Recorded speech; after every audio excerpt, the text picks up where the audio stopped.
केंद्रीय मंत्रिमंडळाच्या बैठकीत 3 महत्त्वाचे निर्णय. उडाण योजनेच्या दुसऱ्या टप्प्याअंतर्गत नवीन विमानतळ आणि आधुनिक हेलिपॅड तयार करण्याला मंजुरी.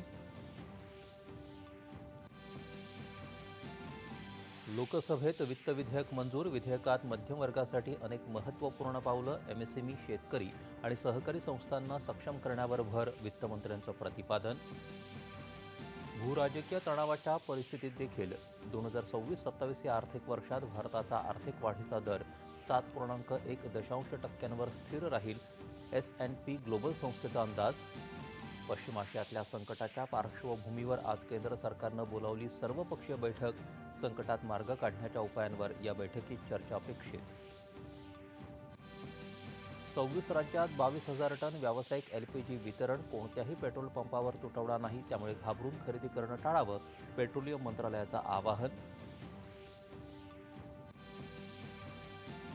नैसर्गिक वायू सुविधा बळकट करण्यासाठी केंद्र सरकारनं अधिसूचित केला नवा आदेश. PNG जोडणीचा वेगानं होणार विस्तार. स्वच्छ इंधनाकडे वळणाला मिळणार वेगानं प्रोत्साहन.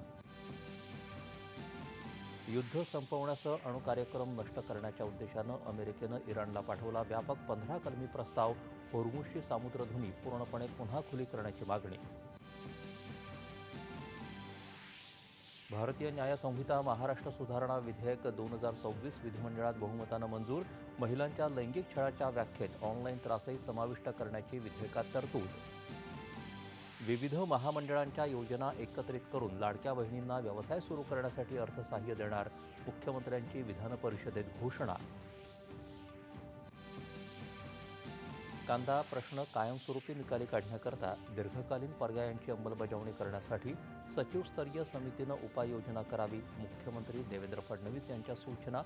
आणि आशिया चषक तिरंदाजी स्पर्धेत भारतीय खेळाडूंची उत्कृष्ट कामगिरी.